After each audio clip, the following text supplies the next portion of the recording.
بەرنامەی ئەمڕۆ بە سپۆنسەری کۆمپانیای ئەسێ بۆ بازرگانی مۆبایل شیری ئەڵتونسا.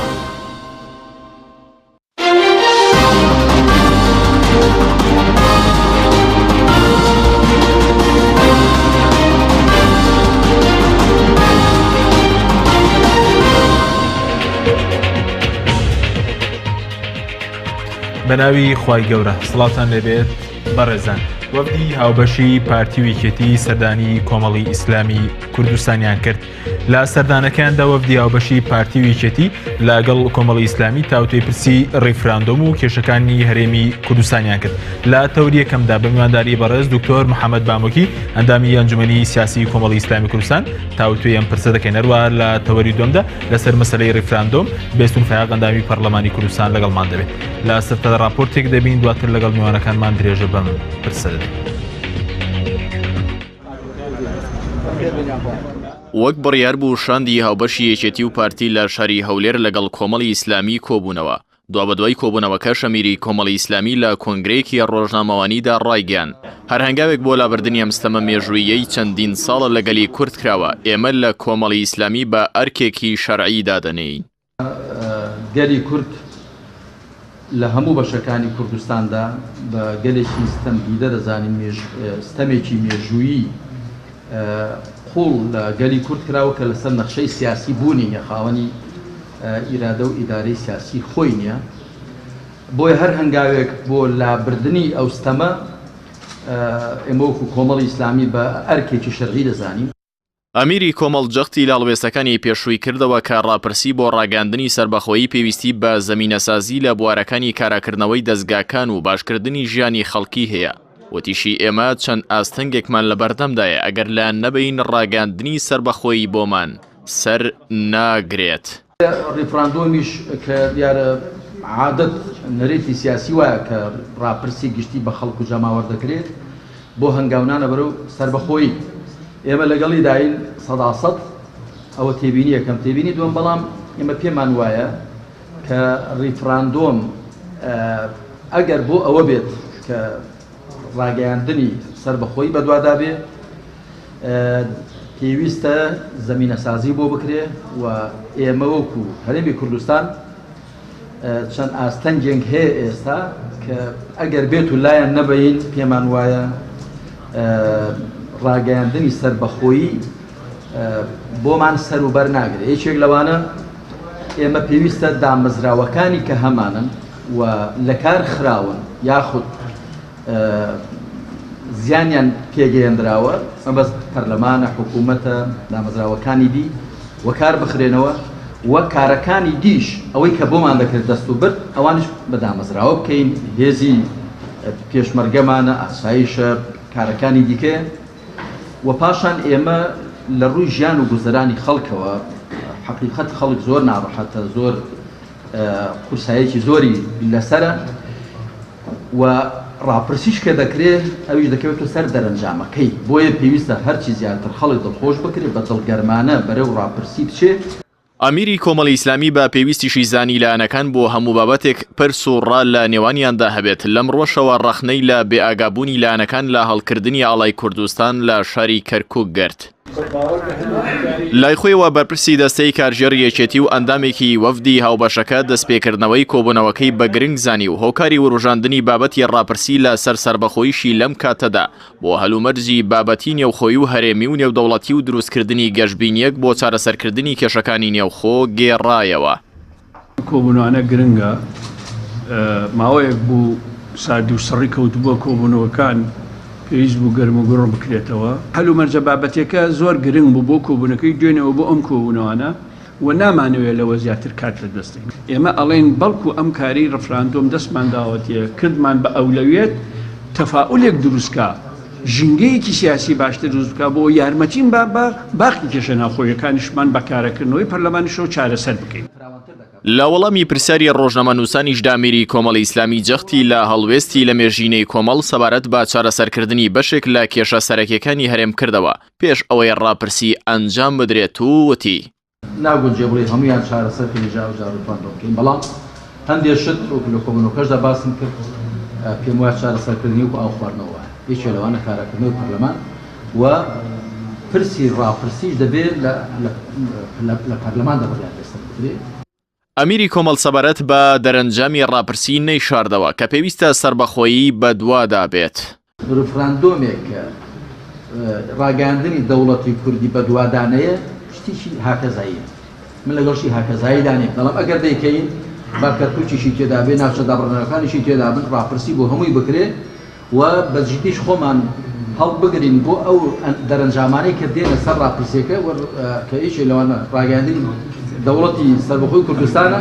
و ئەوەش لەبەر چاو بگرین چی دەکرێت لە لایەنی تورکیاوە ئێرانەوە نێودەوڵەتی لە بەغداوە ئەو هەمووی لەبەر چاو بگرین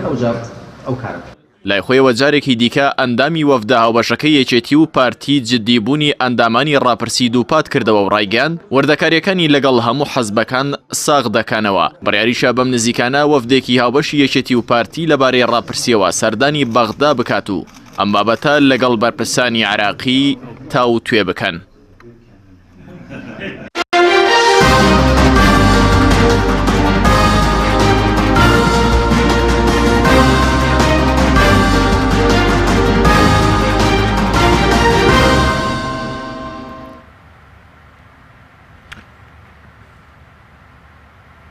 دووبارە سڵاوتان لێبێت بەڕێزان کاکتۆر بەخێر بێن سوپاس بۆ ئامادەبوونتان. ئەگەر سەرەتا لەوە دەست پێ بکەین لە ناوڕۆکی کۆبوونەوەکەی نێوان کۆمەڵی ئیسلامی وەفدی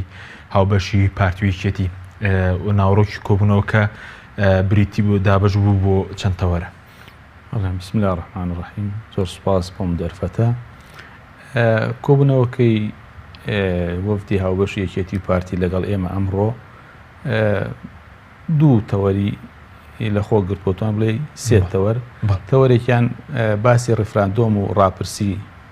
لە سەر وەزعی کوردستان و سربەخۆیی. تەوەری دووهەمیان ئەو عەلەمەی کەوا لە کەرکووک هەڵکرا و هەندێک شتی لێکەوتوتەوە کە وەفدێکی هاوبەشی یەکێتی و پارتی بە ڕاوێژکردن بە پەرلەمانتارە کوردەکان لە بەغا ئەچنە بەغا و لەگەڵ لایەنەکانی پەرلەمانی بەغا وتوێژ و قسەکەن. لایەنێکی تریش کە باسی بار و زروفی خەڵکی کوردستان ئەم حاڵەتە لە ڕووی سیاسیوە لە ڕووی ئابوووریەوە لە ڕووی بژێوی ژیانی خەڵک و موچە خۆران و ئەو سێ تەوەرانی تەوەری باسەکە بوو. بەڵام بە شێوەیەکی سەرەکی ئەوان زیاتر بۆ مەسلەی ڕفراندۆمەکە باسی سەرەکی و ئەساسی و بۆلای. زۆر باش. ئەوان لەبارەی دوای دێنی سەر هەڵویستی کۆمەڵی ئیسلامی لەبارەی ڕفراندۆم و چیان وت کە ئایا بەنیازن ئەوان ئەم ساڵ ئەنجامی بدەن یاخود باسی کات و شتەکە نەکراوترا. ئێمە سەرەتا ئەمانوێ هیچ بڕیارێکمان نەداوە، ئەمانوێ سەردانی حیزبەکان بکەین، ڕای حیزبەکان وەرگرین لەم بارەیەوە. دواتر وەکو لە کۆمیتەیەک شتێکی بۆ پێک بێنین لە تەفاسیل و وردەکاریەکەی کات و زەمن و پێویستیاتەکانی چییە و چۆنە ئەوە زیاتر قسەی لێ بکرێ. ئێستا شتێکی سەرەتایە بۆ ئەسڵی مەبدەئی ڕفراندۆم ڕاتان چییە، ڕاتان بە ئایا بە نە لەگەڵینی ئەوە زیاتر بۆ ئەوە بوو. بەڵام دوایەتر تەفاسیلی ڕفراندۆمەکە چۆن بێ و کەی بکرێ و چۆن بێ و تەفاسیلی ئەوە وتا دواتر وەکو لێ کۆبوونەوەی تری بۆ ئەکرێت جانی بۆ پێکەهێنرێ. باسی کاتەکەش نەکرا لەم ساڵدا باس کرا کات کەم لە بەردەمایە بێت لە نزیکترین دەرفەتە کە ئەوەنەی شتەکان ڕێک بخرێ و کاریان بۆ بکرێ ڕفراندۆم ئەگەر مەسلا حیزبەکان هەموو ڕایان هەبێ یا زۆربیان ڕایان هەبێ ئیشی بۆ بکرێ. زۆر باش. ئێوە وەکو کۆمەڵی ئیسلامی لەگەڵەوەدان کە ڕیفراندۆم وا سیر بکرێتە پیرسێکی حیزبی مەسەلەن خەڵک زۆر پرسیار دەکات بۆچی دەبێت ئێستا یەکێتی و پارتی خۆیان بکەنە خاوەنی ڕیفراندۆم و ئێستا بێن سەدانی لایەنەکان بکەن ڕای لایەنەکان وەربگرن ئایا لەگەڵ ڕیفراندۆمدا یاخۆ لەگەڵی دانی. تەوان ئێمە لە وەڵامی پرسیارەکە شاوتمانوتمان ئەم مەسلەی ڕیفراندۆمە نابێ بکرێتە حیزبی. ئەوانش لێ ئەوتیانێنی بەڕاستی وتیان ئەوە هی حیزبێک نییە و هی لایەنێک و شخصێک و حیزبێک نییە، هی میلەت هەموویەتی و هی هەموو کوردستانە. بەڵام ئەو قسەی جەنابیش جوانە و پرسیارە بەڕاستی ڕیفراندۆم بۆ چارەنووسی میلەتێک و نیشتیمانێک ئەکرێ لەبەرەوە بێ خەمی هەمووان بێ، ڕاو هەڵوێست و ڕاپرسی هەمووان بێ،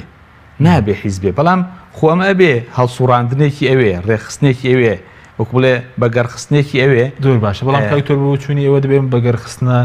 لەلایەن حیزب بۆ یاخود لەلایەن ئێمە جاو پرسیارەمان ئێمە و پرسیارەمان لێکردن وتمان ئەمە شتێکە ئێوە خۆتان کوڵاندوتان و تەواوتان کردو هەر پرسە گورگانەیە بە ئێمەکەنیان ئەوان لەوێ لە مەجلسەکەوایان وتیان ئێمە هیچ بڕارێکمان نەداوە هاتوین ڕاوێژەکەی بەڵ زۆر باش بەس مەوەسمەوە بوو کە ئەمە کاری حیزبە سیاسەکانە ئەم پرسە یاخود کاری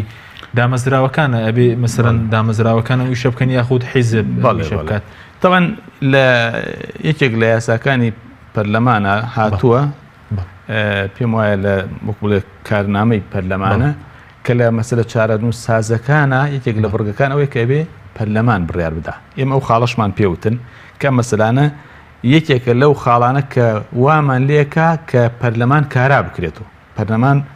بخرێتەوە گەڕ چونکە ئەمە پێویستی بە ڕاوەرگرتنی پەرلەمان هەیە کە مەسەلەیەکی ئەوەیە ئەوانش دیارە ڕای جیاوازیش هەبوو کە ئەمە ڕاپرسیەکە نابەس ڕاپرسی سربەخۆیەکە کارێکی چارەنووس سازە بەس ئەمە شتێکی وەکو بڵێ مقدمەیە کە ئەمە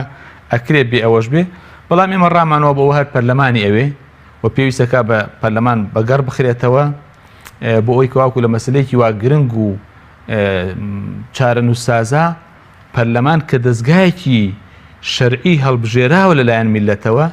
کە میلەت متمانەی بەوان داوە گەل و میلەت متمانەی بەوان داوە نوێنەری میلەت بن ئەبێ ئەوان ئەو قەزیە بسەلمێنن ئەو قەزێ باسکەن ئەو قەزێ بڕیاری بۆ دەرکەن ئەو قەزێ بخەنە ناو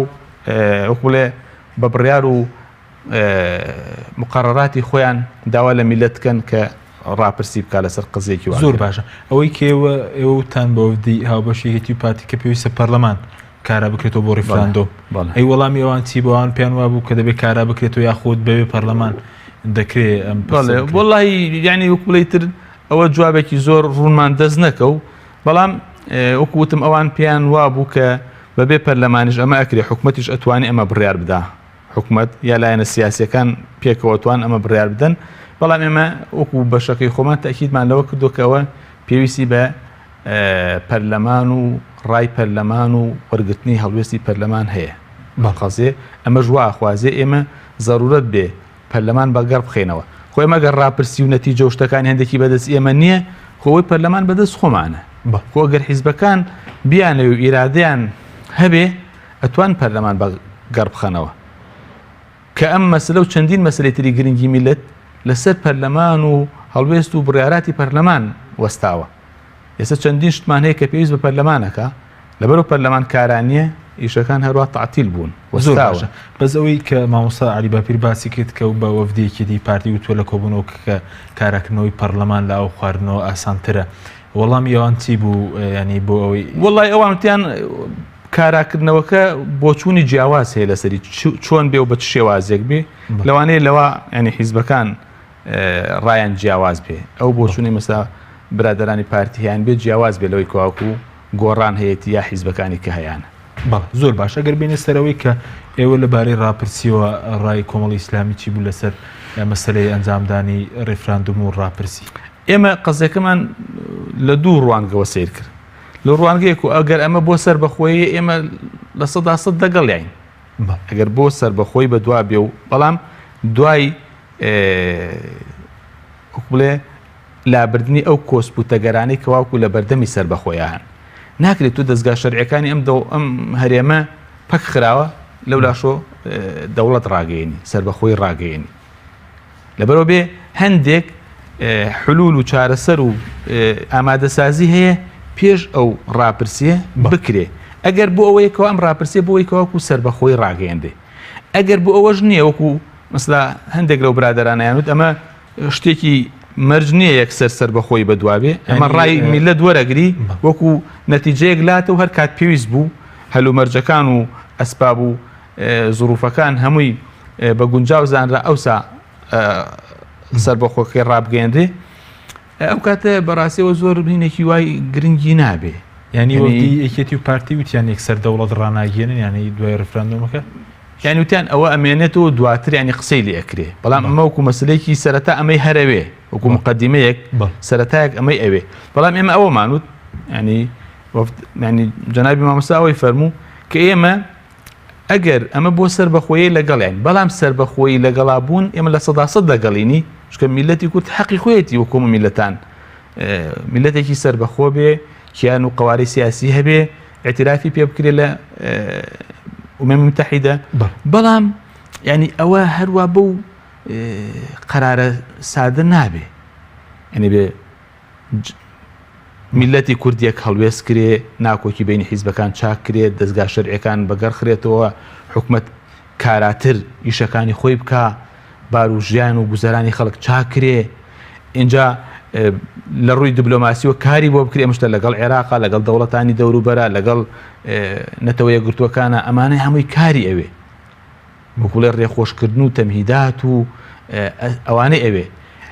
لە نەتیجا لەگەڵ هەموو ئەمانەش ئەگەر هەموو حیزبەکان و قیادەی سیاسی و پەرلەمان هاتنە سەر ئەمە کە سربەخۆی ڕاگەن ئەبێ هەمووشیان نەتایجەکەشی عواقیبەکانشی ئەگەر هەرچێک بوو تحملی بکەن خۆمەرجنی مەسلا هەر بەو شێوە ئیجابێتەوە ئەیبینی بەبارە ئیجابەکە بێ خوا نەخوازەوانی بەبارە سلبێکە نەتایجی خراپی لێ بکەوێتەوە ئەو کاتە ئێمە بێ کە یەکڕێزی نیشتیمانیمان دروست کرد پەرلەمانمان کارا کردەوە ئەو کاتە هەمومان پێکەوە تحملی مەسئولێتەکە یەکەی ئەیگرین ئەستۆ بەڵە زۆر باشە بەڵام سەبارەت بە مەسلەی ئەوەی کە وەفدێکی سەردانی بەغداد دەکات بۆ هەر بۆ مەسلەیە کە وەفدی کێتی و پارتی لەگەڵەوە باسییان کرد ئەندامانی هەموو حیزبەکان لەو وەفدە بەژارە بن نەخێر ئەوەی کە بە ئێمەیانوت تەنها چەند ئەندامێکن لە برادرانی کێتی و پارتی بەڵام کە ئەچنە بەغا لەوێ لەگەڵ فراکسیۆن و پەرلەمانتارەکانی هەموو حیزبەکان لەوێ ڕاوێژەکەن ئەنجا لەگەڵ لایەنە عێراقیەکان قسەکە زۆر باش بەڵام ئەو کاری تێ مەسەلەن ئەم پرسە جۆرێک لە قۆڕخکاری تیانە مەسەلەن بۆ مەسلەی ڕێفراندۆمە کارەوان پێمانوتن سەرپەرشتی بکرێ مەسەلەن بۆ بەغداد پێمانوتمان ئەمە ئەگەر ئێوە هەر هەنگاوێک ئەتانەوێ هەموو کەس بە چاکی تحملی مەسئولێتی خۆی بکە ئەوە بێوێ ڕاو پرسی پێ بکرێ و ڕای وەرگیرێ ئەنجا دوایەکە داوای مەسئولێت و بەرپرسیارەتیشی لێ کرێ ناکری مەسا تۆ خۆت بڕیارەکە بیت و دوایەکە مەسئولێتەکەش بخێتە سەرشانی خەڵکانی کە هیچ پرسوڕانەکەن تا ئێمە لە مەسلەی هەڵکردنی ئاڵای کوردستان لە کەرکووکە پێمانوتن توانێمە ئاگامان لێ نەبوو بەڵام پەرلەمانە تارەکانیشمان لە بەغا پشتیوانیان لێ کردووە بەس خۆش نیە ئێمە هیچ قسەیەکمان لەگەڵا نەکراوە ئەو شتە کراوە هیچ ڕاوێژێکمان پێ نەکراوە ینی بەڕاستی ئێمە زۆر جارۆک و کۆمەڵی ئیسلامی ئەو شتانە کەشتی گشتی و نیشتیمانی و میلەتی کورد و کوردستان و هەرێمە خۆمان گیان نەکردێتەوە هەرچەند لێرەش هەڵوێستمان جیا بوو بێ لە زۆر شتیشا مەساماف و حەقیشمان پێشێل کرای بەڵام لەو مەسەلانە کە مەسلەی گشتی میلەتەکەمانە لە بەغدا ئێمە هەڵوێستمان یەک بووە لەقەڵ باقی حیزبەکان و پەرلەمانەکانی پەرلەمانتارەکان بەڵە زۆر باشە بەس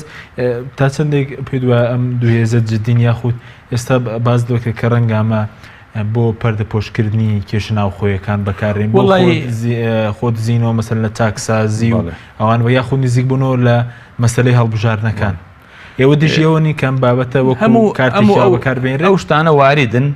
بەڵام ئیترەوان ئەوەی قسەکەی خۆیان بە حسابی خۆیان زۆر جددی و زۆر لێبراوانە هاتوون بەڵام هەموو ئەو احتیمالانش جەنابەت باس کرد واریدن واش بێ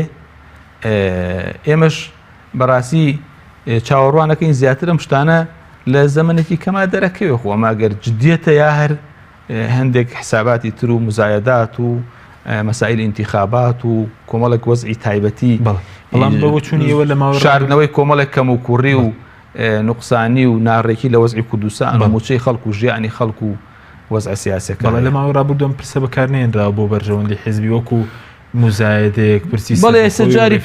ئێستا جاری پێشوو برادرانی پارتی وەفدێکیان گەڕا بەسەر حیزبەکان ناو ڕای حیزبەکان و بۆی وەزعەکە چاکرێت دوایی بێدەنیشی لێکرا ئەو قسەشمان پێوتن ینی بەڕاستی بە برادران بەڵام جوابێکی ڕۆشنمان دەست نەکەوت مننی پێمان سیر بوو ئەو هەنگاوێکی چاکتان نادوای وەکو لە پێشنیارەکەی کاک مەسعود بەڕێز کاک مەسعود بەڵام دواتر وەکوولەی تر وەستانێک ڕوویدا و هیچی بەدوان هات زۆر باشە بەس بە گەڕانەوە بۆ ڕابردوو لە ماوەی 25 ساڵی ڕابردوودا ئەوەی کە ئامادەکاری پێویست کراوە بۆم پرسە یاخۆدەوەی کە ئێستا دەیبنن زیاتر ئەوە لێ دەخوێنەوە کە جددیت یاخودەوەش لێ دەخوێنێتەوە وەکو بانگەشەیەک و وەکو مزایدەیەک بەکار ینی بەڕاستی ئێمە لە ئەوەمان سەرەتا عەرزم کردی ئەوەمان باس کرد لەگەڵان کە ئەمە کارێکی گەورەیە ئیشکردن و کۆمەڵێک دیراسە و کۆمەڵێک تەمهیدات و ئامادەکاری و ڕێوشوێنی ئەوێ ئەو شتانە بەڕای ئێمە وەکو پێویست کاری بۆ نەکراوە. بەڵ زۆر باشە بەس سەبارەت بە مەسلەی بژێوی خەڵک هیچ لە کۆبوونەوەکەدا بەڵێمە زۆر کە پێش مەسەر ئەنجامدانیان پرۆسەیەک پێویستی بە ئێمە جەختمان لێ کردەوەمان بەڕاستی خەڵک بار و زروف و ژیانی خەڵک موچەخۆران بەعام خەڵکی کوردستان ژیانیان زۆر لە ئاسێکی خراپایە، زۆر لە وەزعێکی خراپە ئەژین. ئێوە هەتا ئەگەر ئەشتانەوە ڕیفراندۆم بکەن بۆی خەڵک حەماسەتی هەبێ و گەرم و گوڕێکی هەبێ بۆ ڕیفراندۆم و دەنگدان بە سربەخۆیی ئەبێ گۆڕانکارێک لە ژیان و موچەی خەڵک و بار و گوزەرانی خەڵکە دروست کرێ. تو هەر بەم حاڵە هەروەکو خۆی بێ لەوانەیە بەشێک لە خەڵک لە ناخیا هەموو تاکێکی کورد پێی خۆشە کورد دەوڵەت و کیانی خۆی هەبێ، بەڵام ئەگەر گلێ و گازندێکی زۆری لە سەرکردە سیاسەکان و بەڕێوەبەرانی ئەم وڵاتە هەبێ لەوانەیە لەوا لەگەڵت نەبێ نەیە لەگەڵت هەرچەند لە ناخیا باوەڕی پێ هەیە قەناعەتی تەواوی پێ هەیە لە 100% لەگەڵیاتی، بەڵام خراپی باری ژیانی واکە لەگەڵ تا هاوڕانەبێ. زۆر باشە بەس ئێوە وەکو کۆمەڵی ئیسلامی دژیەوەن کە ئەم پرسە پرسی ڕیفراندۆم بۆ مەسلەی بانگەشەی هەڵبژاردن بۆ مەسلەی پەردەپۆشتنی کێشە ناوخۆیەکان بەکاربێنرێت؟ بەڵێ ئێمە دژیەوەین زۆر بەتوندی دژیەوەین و ئەوەش کە ئەو وەفدە بەڕێزە ئینان کرد کە بەڕاستی بۆ ئەوە نییە ومێ دەکەین بەبارە ئیجابێکە یاوی زیاتر بەبارە پێچی بەبارە ئیجابێکەدا سلبیەکە داوێت. وەڵی ئەوە ڕۆژانی داهاتوو زیاتر ئەوە ڕوو نەکاتەوە. بەڵێ زۆر باشە بەس سەبارەت بۆی کە ئێوە مەسەلەن باستان لەوە کرد کە ریفراندۆم زیاترەوەی لێ خوێنراوە تەناوەکو کارتێکی گوشار بەکاربێنرێت مەسەلەن لەلایەن بەغدا و چووکە سەرۆکی حکومەت چاوپێکردنێکی ڕۆژنامەنووسی کردبوو لەگەڵ ڕۆژنامەیەکی ئەمریکی باسی لەوە کردبوو کە مەرج نییە یەکسەر سەر بەخۆی ڕابگەنێ و تەوێژی حکومەت بە هەمان شێوە ینی ڕاپرسی زۆرە خەڵک دەڵێن بۆچی بکرێن مەسەلەن ئەگەر بۆ مەسلەی سربەخۆیی نەبێت. فعلا ئێمە ینی وەڵامەکەی ئێمە ئەوە بوو کە ئەگەر ڕاپرسی بکرێ بۆ سربەخۆی بێ ئەگەر سربەخۆی بەدوانەیە زۆر جەدوایەکی نابێ ینی کاریگەرێکی ئەو تۆی نابێ تا ناوان قسەیان کوتیان ئەمە وەکو کارتێک لە دەستمانە ئێمە هەرکەی ویستمان بەکارێنەوە ڕای خەڵکەکەمان وەرگرتووە کەی دەست بە جێبەجێکردنێکین، بەڵام ئەوەی تریان ڕاستە کە تۆ لە هەموو شوێنێکی دنیا کە ئەم ڕاپرسیەکرێ بۆ سربەخۆیە بۆ ئەوە نیانی هەر شتێکی ئاسایی بێ و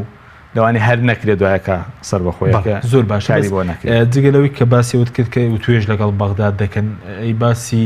هەڵوێستی وڵاتانی هەرێمایەتی و ناوچەی و وڵای ئەو شتانش قسەی لێ کرا و ینی هەڵوێستیان چیە بێت چیوە نابێت لە ڕابردووە چی بۆ لەسەر کاتی خۆی کەواکو پەرلەمانی کوردستان دروست کرا و دەنگدان کراوە بۆ پەرلەمان ئەوانە ڕایەشیان نەبوو دواتر هەڵوێستیان خراپ نەبووە. ینی بەڕاستی ئەوەی کە ئێستا ڕۆشنە دەوڵەتانی دەوروبەر ڕایەن نییە لەسەر ئەم مەوزوعە، یعنی ئەوەی کە من بە شێوەی ڕسمی بینیوە کە ڕاگەیەنراوە ڕایان لەسەری نییە، بەڵام ئیتر ئەوەش مەوزوعەکە خۆ زۆر جاری وایە مەسلەیەکی چارەنووسسازی تۆ ئەگەر هەر لەسەر ڕای خەڵک بیوەسێنی بەڕاستی لەوانەیە هەتا قیامەت هەر ڕایان لەسەری نەبێت. زۆر باشە بەڵام ئێمە ئەبێ کار بکەین بۆی کەواکو زەمینەکە ساز کرێ زەمینەکە لەبار بێ چکە ئێمە ئێستا لەگەڵ عێراقا ئەگەر بڵێن دەوڵەت ڕاگەێنین جیابین و ئێ نابێت لەگەڵ عێراقا قسە و باسێکمان هەبێ یا مەسا ئەم دوو دەوڵەتی دراوسێمان مەسا جمهوری ئیسلامی ئێران و تورکیا دوو دەوڵەتن کاریگەریان لەسەر هەرێم و لەسەر عێراقەیە نابێ ئێمە قسە و باسێک و توێژێک و ڕاگۆڕینەوەیەکمان لەگەڵ ئەوانە هەبێ هەوڵ بدەین قەناعەتیان پێ بکەین هەوڵ بدەین ینی مەترسیەکانیان بڕەوێنینەوە بۆی هیچ نەبێ مەسلا ئەگەر هاوکار نەبن دژ نەبن. زۆر باشە سوپاس دەکەم دو پرسیارم سەبارەت بەوەی کە ئەوەی کە بەرەو سەربەخۆی دەڕۆیانی ئەگەر بەرەو سەربەخۆی بێت ئێستا ینی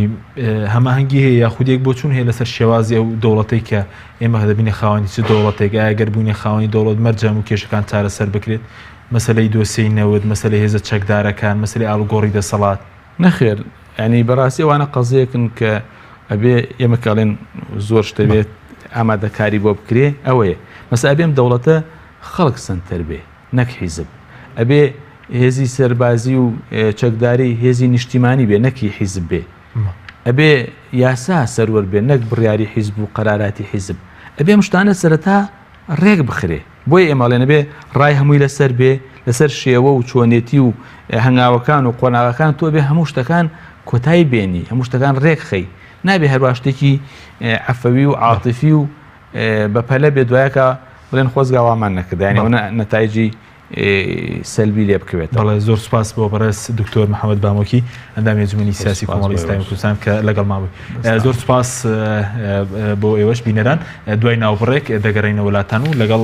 بێستون فایق ئەندامی پەرلەمانی کوردستان درێژە بەم پرسەدەین لەگەڵمان بێنەوە. ئەمڕۆ با سپۆنسەری کۆمپانیای ئەسێ بۆ بازرگانی مۆبایل شیری ئەڵتونسا.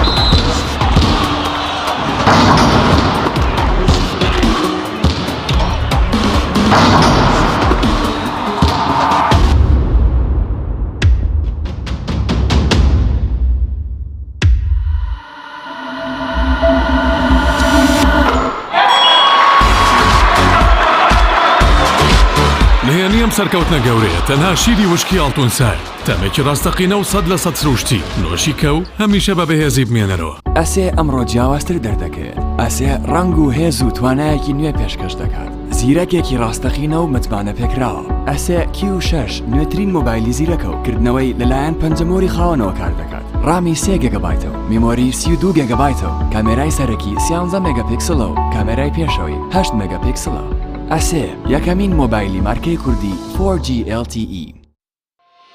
کۆمپانیای بەیزا لە پێنە و بەرەنگاربوونەوەی قەیرانی دارایی و پێشکەشکردنی باشترین ئامری کارەبایەتی ناوماڵ کۆمپانیای بەیزا بووە بریکاری گشتی کۆمپانیای زەمگی ئیتالی هەروەها فرۆشتنی بەرهەمەکانی باقیستی هەژدەمان بە هاوڵاتیان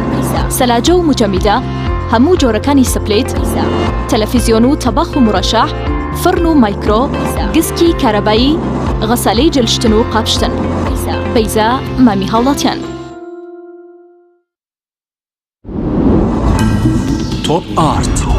تاکە بریکاری تۆڕی میدیایی کۆمەڵ بۆ دروستکردن و بڵاوکردنەوەی ڕیکلام. تۆپ ئارت.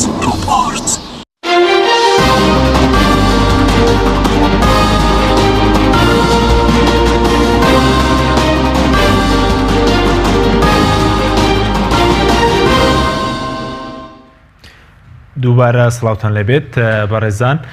کاک بێستون زۆر سوپاس بۆ بەشداریکردن لە بەرنامەکەماندا ئەگەر سەرەتا لەوە دەست پێ بکەین ئەو وەفدەی کە ئێستا یەکێتی و پارتی پێکیانێنەوە بۆ مەسەلەی ڕێفراندۆم ڕای بەڕێستان چیە لەسەر پێکێنانی وەفدە حیزبە بۆ پرسی ڕێفراندۆم اینجا پێ دوایە دەبێت لایەنە سیاسیەکان چۆن مامەڵە لەگەڵ پرسێکی لەم شێوە بکەن. سڵاو بۆ جەنابەت کاک حەکیمەوە بۆ بیندەرانی بەڕێزیش لە حەقیقەتدا مۆزوعی ڕیفراندۆم بە شێوە گشتیەکەی وەکو مەبدە هەموو حەزبە سیاسیەکانی کوردستان لەم سەری ڕاستەوە بۆ ئۆپەڕی چەپ بچۆ پەیڕەوە ناوخۆکانیان بخوێنەرەوە و دیقەتیان بدە هەمووی یەکێک لە ئامانجە بنەڕەتیەکانی دروستبوونیان مۆزوعی سربەخۆیی و دروستکردنی کیانێکی سیاسی سربەخۆی تایبەتە بۆ خەڵکی کوردستان بە سنووری ناوچە کوردستانیەکان و سنوورێکی فراوانتر لەوەی ئێستا هەیە بۆیە وەکو مەبدا عامەکە دەوڵەت و ئەو بابەتە نیشتیمانیە کە خەونێکی لە مێژینەی خەڵکی کوردستانە هەموو حەزبە سیاسیەکان خاوەنداریەتیان کردووەوە یەکێکە لە ئامانجەکانیان ئەوەشی کە ئێستا هەیە بەداخەوە پارتی دیموکراتی کوردستان وەکو دروشمێک ناوە بە ناو چەند ساڵێکە خۆی کردو بە دەم ڕاست و خۆی کردو بە خاوەنی لە حقیقت داوەکوتم خاوەندارێکە بۆ هەموو خەڵکی کوردستان و هەموو حەزبە سیاسیەکان ئەگەڕێتەوە ئەو لیژنەیەش کە پارتی دیموکراتی کوردستان و یەکێتی نیشتیمانی کوردستان دروستیان کردووە گرنگە بەڵێ بەڵێ کاک بێستون بەڵێ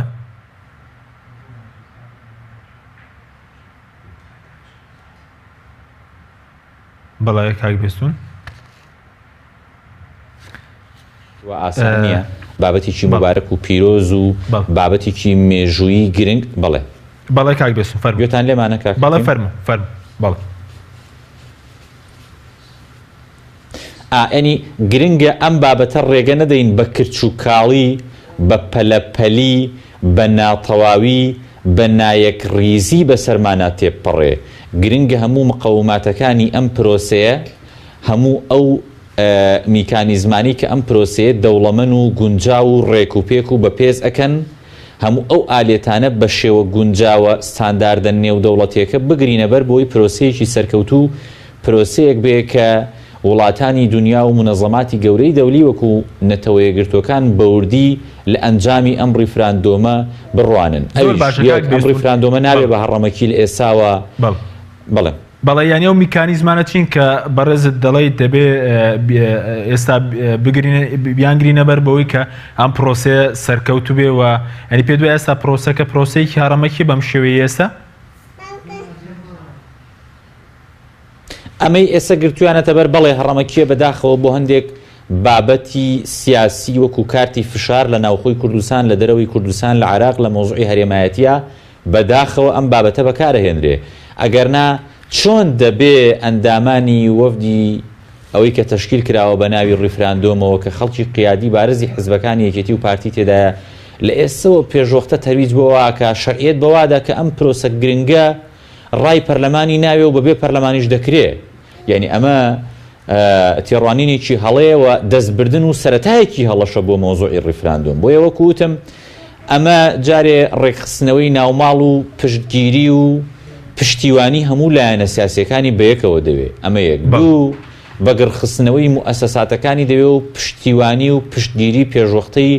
قانونی دەوێت دەستبردن بۆ ڕیفراندۆم ئەسڵ وایە ئیسیناد بکە بە قانون و بڕیاری گرنگی پەرلەمان ئەگەر ئەمانەمان نەبێ و لە ئێساوە بەداخەوە ئەم لیژنەیە کە دروست کراوە بانگەشە بۆ بکە کە ئەمە بەبێ پەرلەمانیش دەکرێت هەر لە ئێساوە بیدایەتەکەی بیدایەتێکی خراپە بەڵێ زۆر باشە بەس سەبارەت بەوەی کە هۆکار چیە مەسەلەن هەموو حیزبەکان مەسەلەن بێکەوە کۆبوونەوەیکی گشتی ناکەن لەسەر ئەم پرسە مەسەلەن وەکووە وایە کە زیاتر دوو حیزب خاوەندارەتی لێ بکەنایان پرسێکی مەسەلەن نیشتیمانی و گشتی یاخود پرسێکە تایبەتە بە حیزبێک یاخود چەند حیزبێک پرسێکی نیشتیمانیە پرسێکە پەیوەندی بە هەموو خەڵکی کوردستانەوە هەیە پرسێکە خاوەندارەکەی دەگەڕێتەوە بۆ هەموو حیزبە سیاسیەکان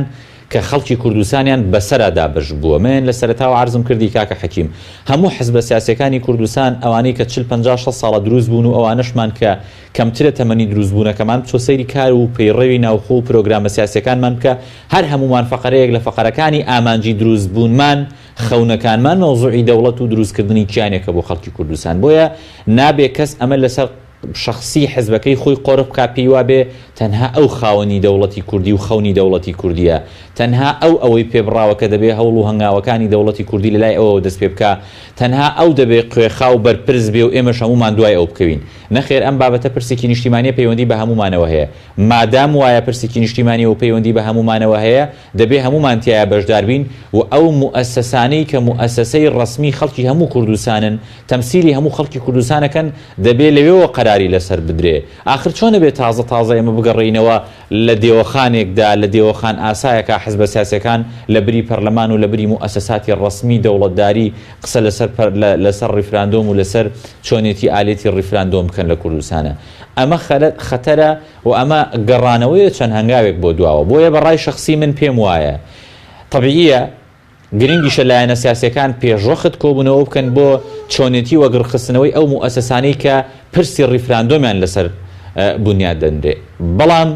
دەبێ مەوزوعی ڕیفراندۆمەکە لەو موئەسساساتە ڕەسمیانەوە بنەماکان و ئالێتەکان و میکانیزمەکانی دیاری بکرێ بەبێ پەرلەمان دەستبردن بۆ ڕیفراندۆم ئەو پرسە گرنگە نیشتیمانیە تاریخیە کە ئەوەندە قوربانی لە پێناوە دراوە نابێ بەو کرچ و کاڵیە پیشانی دنیا بدرێ گرنگە بە یەکگرتووی بەڕێو شوێنە ئوسوڵیە قانونیە عورفەکان ئەوەی کە لە دنیای ڕاپرسیە دەستی بۆ برێ دەبێت بەوانەیە تێپەڕێ زۆر باشە بەڵام ڕەنگە پرسیاریەوە بکرێ مەسەلەن ئایا ئەگەرم پرۆسەی ڕیفراندۆم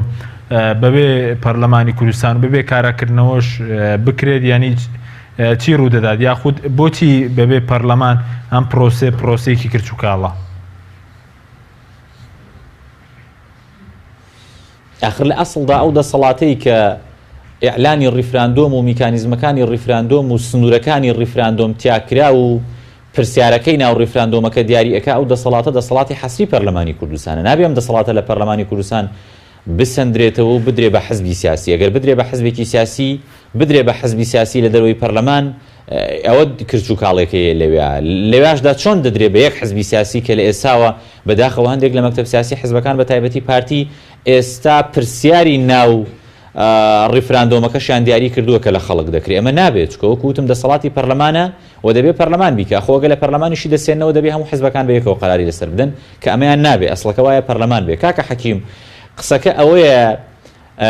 مۆزوعی ڕیفراندۆم بەداخەوە مۆزوعی سربەخۆی کوردستان وەکوتم وەکو کارتێکی سیاسی وەکو فشارێک لە ناوخۆی کوردستان لە ناوخۆی عراق لە منتیقەکە و لە جیهانیشا بەکار ئەهێنرێ. ئەگەر نا ئەم بابەتە ئەوەندە بابەتێکی گرنگە ئەوەندە دەستە جەمعی لەسرە من پێم وانییە هیچ حزبێکی سیاسی دژی مۆزوعی سربەخۆی و ڕیفراندۆم بێ لە کوردستانە. بەڵام بەداخەوە باسکردنی و بەکارهێنانەکەی وای کردووە کە ئێستا ڕەنگە پێت سیر نەبێ ئەگەر بڵێم خلافیش لەسەر ئەو بابەتە هەیە لە نێو حزبە سیاسیەکانە. یعنی چۆن لە چڕوێکەوە خلاف لە نێو حیزبە سیاسیەکانەوە لەسەر ئەم پرسە خلافەکە ئەوەیە کە عەرز دەکەم ئێمە پێمان وایە ئەم بابەتە پێویستی بە ئامادەکاری پێشوەختەیە ئامادەکاریە پێشوەختەکە بەگەڕخستنەوەی ئەو دەستگایانەیە کە دەبێ ڕۆڵەکە لە ئەسڵدا بەوان بسپێردرێ. ئەمە یەک دوو پێویستی بە ئامادەسازیەک هەیە کە جەماوەریش لە ڕووی نەفسیەوە لەکوێ ئێستا ئامادەن بچنە سەر سندوقی دەنگدان و تاقە و حاڵەتی نەفسی ئەوان لە دۆخێکدایە وەڵامی پرسیاری بەڵێ و نەخێری ئەو سربەخۆیە بدەنەوە ئەو ڕیفراندۆمە بدەنەوە کە ئەو برادرانە بە تەمان ڕای بگەێنن. ئەم ئامادەکاریانە پێویستن هەم لە ڕووی جەماوەریەوە هەم لە ڕووی سیاسیەوە کە پەیوەندی بە نێوانی لایەنە سیاسیەکانەوە هەیە. لە ڕووی جەماوەریشەوە پەیوەندی بەو دۆخە ئیقتیسادیە خراپەی کوردستانەوە هەیە کە باری سەرشانی خەڵکی کوردستان و موچەخۆران و تێکڕای هاوڵاتیانی کوردستانی قورس کردووە. بەڵێ زۆر باشە بەس ئێستا ئەو وەفدەی کە پێکێنراوە جدیەت دەمێنرێت بۆ مەسلەی ڕیفراندۆم یاخود مەترسیەوە هەیە کە ئەم پرسی ڕیفراندۆمە وەکو بانگەشێک بۆ هەڵبژاردن وەکو پەردەپۆشکردنی کێشە ناوخۆیەکان بەکاربێنرێت؟ بێگومان یەکێک لە ئامانجەکانی پەردەپۆشکردنی کێشە ناوخۆیەکان و وەلانانی ڕۆڵی دەستگا و دامەزراوە گرنگەکان و تەجیلکردنی وەگڕخستنەوەی دەستگا گرنگەکانی کوردستانە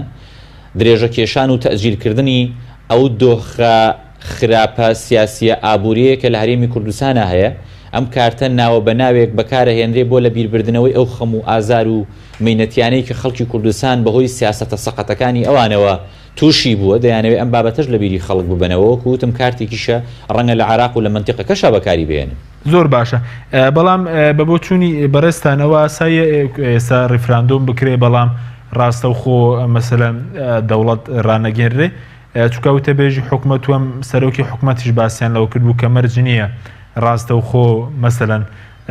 دەوڵەت ڕابگەێنرێت بە بۆ چوونیەوە باشترین شتێک کە ئێستا ڕاپرسی بکرێت وا باشترە ینی ڕاستەوخۆ بۆ ئەم پرسە بەکاربێ یاخۆ وەکو کارتێکی گوشار بەکاربێنرێت.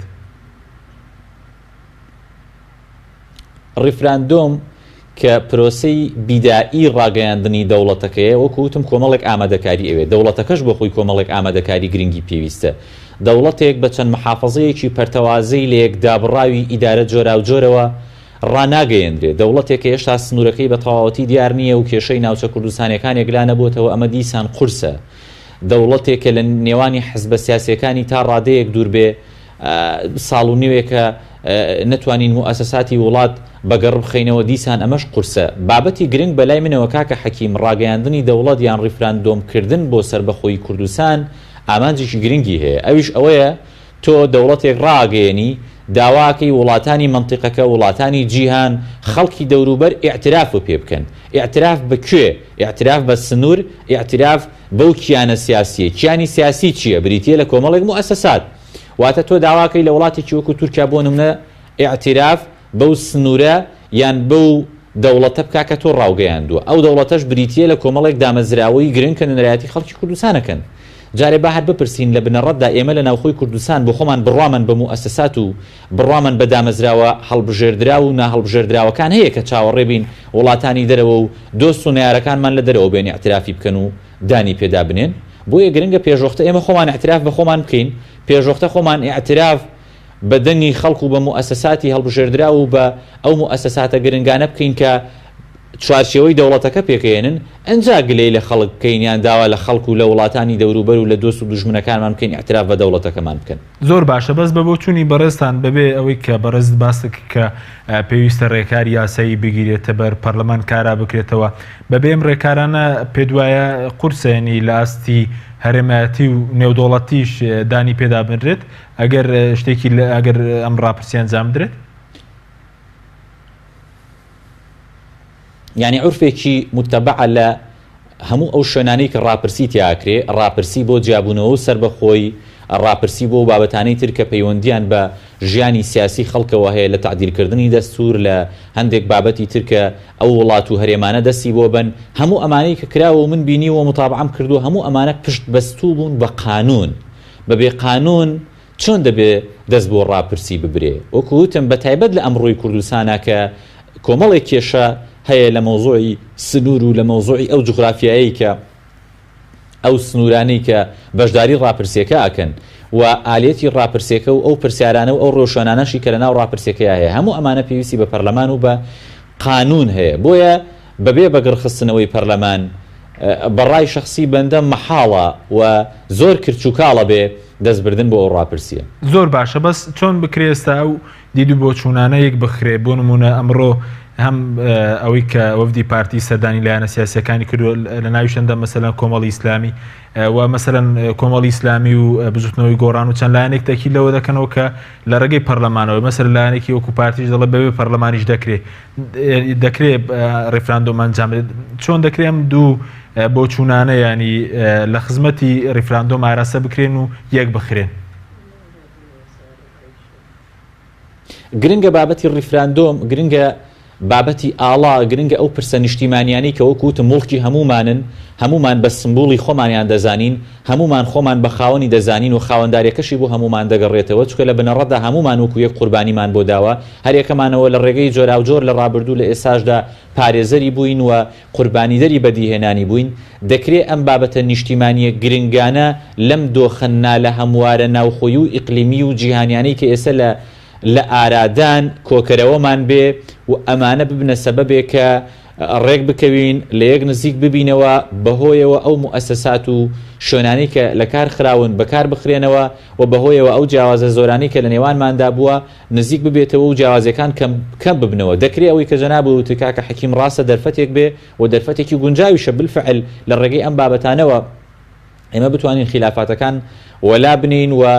لە نەتیجەیە ئەو خەونە گەورەی خەڵکی کوردستان بەدی بهێنین بەڵام بەبێ وەلانانی خلافەکان بەم پەرتەوازەیەی نێوماڵی کوردیەوە بەڕاستی هەندێک جار ینی هەر عیبەشە دەست بۆ بردن بۆ ئەو کەیسانە بەڵێ زۆر باشە بەس سەبارەت بە سیستەمەکە و ئەوەی ڕفراندۆم مەسەلا خۆتان دەزانن کە ئێستا دووبەرە لە کوردستانەیە بەرەیکەن مەسەلەی کە داوای سیستەمی پەرلەمانی دەکرێت یاخود مەسەلەی چاکسازیکردنە ئەم یەکلاکردنەوەی سیستەمی حکومڕانی و مەسەلەی چاکسازیە دوا بخرێت بۆ پێش بۆ دوای ڕیفراندۆمەکە یاخود زەرور ئێستا ئەنجام درێت و سەبارەت بە ئیشکالاتێوەش کە ئێستا لایەنە سیاسەکان یەک بۆ چوونی بۆ ئایندە کە چ جۆرە دەوڵەتێکیان دەوێت بۆ کوردستان یعنی من بۆ خۆم لەگەڵ تەجیلکردنی ئەو کێشانەیانیم بەداخەوە ئەو کێشانەی کە جەناب باسی کرد مۆزوعی نیظامی سیاسی و شێوەی نیظامی سیاسیەکە لە کوردستان پرسی سەرۆکایەتی هەرێمی کوردستان و ئەو بابەتە قانونیە تەجیل کرا ئەگەر لە ساڵانی 2013 ئەو بابەتە تەجیل نەکرایەوە و بە قەرارێکی پەرلەمان ویلایەتی سەرۆکایەتی ئەو کاتی هەرێمی کوردستان درێژ نەکرایەتەوە ڕەنگە ئەو کێشەی ئێستا لە کوردستانە هەیە بەرەوکی نەگرتینایە بۆیە گرنگە ئەو کێشە سیاسیانە تەجیل نەکەین و ڕاستەوخۆ لە کات و تەوقیتی خۆیان چارەسەری بۆ بدۆزینەوە لەسەری ڕێک بکەوین و کۆتایی پێبهێنین تەجیلکردن و سپاردن بە ڕۆژان و داهاتووی ئەو کێشانە لە ڕاستیە هەر بەرۆکمان دەگرێت بۆیە ئێستا دەبێیان لە سەروبەندی دەستبردن بۆ پرسانەیە بێ گرنگە مۆزوعی سەرۆکایەتی هەرێمی کوردستان کە بابەتی جێخلافی هەمومانە مۆزوعی قانونی پۆستی سەرۆکی هەرێمی کوردستان مۆزوعی شێوەی نیظامە سیاسیەکە چۆنێتی هەڵبژاردننی سەرۆک لەو نیظامە سیاسیە ئەمانە هەموو یەکلا بکەینەوە بەبێ یەکلاکردنەوەی ئەمانە ئەم کێشانە هەمیشە بەرۆکمان دەگرن و تەجیلکردنیان ینی دۆخێک دروستەکە کە تۆ هەمیشە پەرتەوازایی لە بەردەم تابێ هەمیشە شەڕێکی ئامادە چاوەڕێت بکە بۆیە گرنگە کێشەکان چارەسەرکردنیان بە ئایندە نەسپێرین و لە شوێنی خۆی و لە کاتی خۆیان چارەسەریان بکەین. بەڵێز بێستون فایقەندامی پەرلەمانی کوردستان زۆر سپاسی بەڕێستان دەکەین کە لە هەولێرەوە لەگەڵمان بوویت. زۆر سپاس بۆ وێش بینەرانی بەڕێز سپاس بۆ هاوکارانم تا بەرنامێکی تر خواتان لەگەڵ.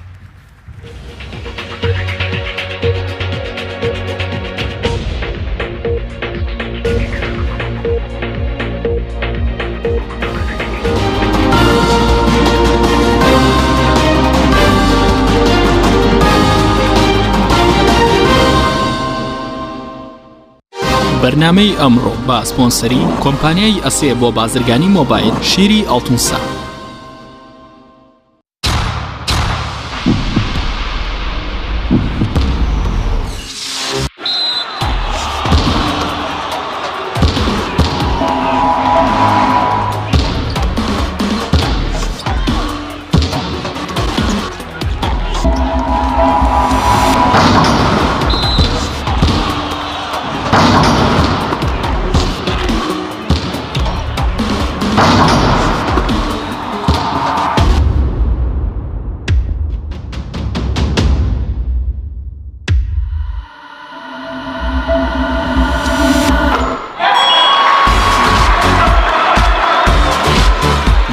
سەرکەوتنە گەورەیە تەنها شیری وشکی ئەڵتونسای تەمێکی ڕاستەقینە و 100% سروشتی نۆشی کەو هەمیشە بە بەهێزی بمێنەرەوە. ئەسێ ئەمڕۆ جیاوازتر دەردەکەوێت. ئەسێ ڕنگ و هێز و توانایەکی نوێ پێشکەش دەکات. زیرەکێکی ڕاستەقینە و متمانە پێکراوە. ئەسێ Q6 نوێترین مۆبایلی زیرەکە و کردنەوەی لەلایەن پەنجەمۆری خاوەنەوە کار دەکات. ڕامی 3 گیگابایتەوە، میمۆری 32 گیگابایتەوە، کامێرای سەرەکی 13 مێگاپیکسلە و کامێرای پێشەوەی 8 مێگاپیکسلە. ئەسێ یەکەمین مۆبایلی مارکەی کوردی 4G LTE. کۆمپانیای بەیزا لە پێنەو